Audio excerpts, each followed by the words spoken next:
ဒီနှစ်တော့တေးကြပြီဗျစင်ပြိုင်းဖလားရတော့ငါတို့လည်းရောက်ပြီ နင်ပြောတာကြားရတာနားကြီးလာပြီဟာတကယ်ရောက်မှပြောစမ်းပါ ဒါဆိုလောင်းကြီးထက်ဒီနှစ်စင်ပြိုင်းဖလားရရင်နင်ဘာလုပ်ပြီးမလဲ ကောင်းပြီတကယ်လို့စင်ပြိုင်းဖလားရရင်နင်အရန်လိုချင်တဲ့ဒေါ်ကြီးရင်မွေအကောင်စားဝယ်ပေးမယ်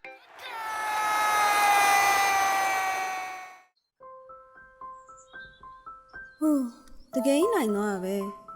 အတိပေးတော့လည်းဝယ်ပေးရတော့မှာပေါ့ဟဲပုံမှန်ဆို3သိန်းကျော်စီကို4000ခွဲပဲတဲ့တန်လိုက်တာဗီဇာကတ်နဲ့ရှင်းလိုက်မယ်ပြီးမှမောင်ကောင်းကိုမျက်နှာလောက်ဟာ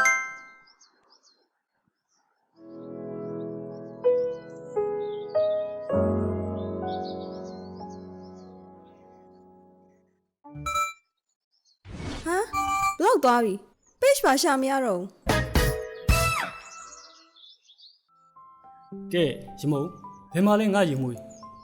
မရောက်လာဘူးဟာငါ online ကမှာလိုက်တာအခုဆိုင်ကအကောင့်ဖြတ်ပြေးသွားပြီ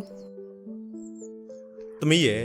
တေချာရောစစ်ဆေးရလားစီတူကြည့်ပေးလိုက်စမ်း ဒါဟာ online ဈေးရောင်းလိမ်လည်မှုပါ URL လိပ်စာကထူးဆန်းနေတယ်ဈေးကမယုံနိုင်တော့အောင်လျှော့ပေးထားတယ်တရားဝင် website အစစ်နဲ့ပုံစံတူအောင်ဖန်တီးထားပေမဲ့တချို့ခလုတ်တွေနှိပ်လို့မရတာအသုံးပြုရတာမချောမွေ့ဖြစ်နေတတ်ပါတယ် သမီးကစင်ပြိုင်ကြီးနိုင်တော့အမြန်ဝယ်ပေးချင်စောနဲ့တေချာမစစ်လိုက်မိဘူး အားလိုက်ပါတော့ဟာစင်ပြိုင်းနိုင်တာနဲ့ပဲကြီးနေပါတော့မယ်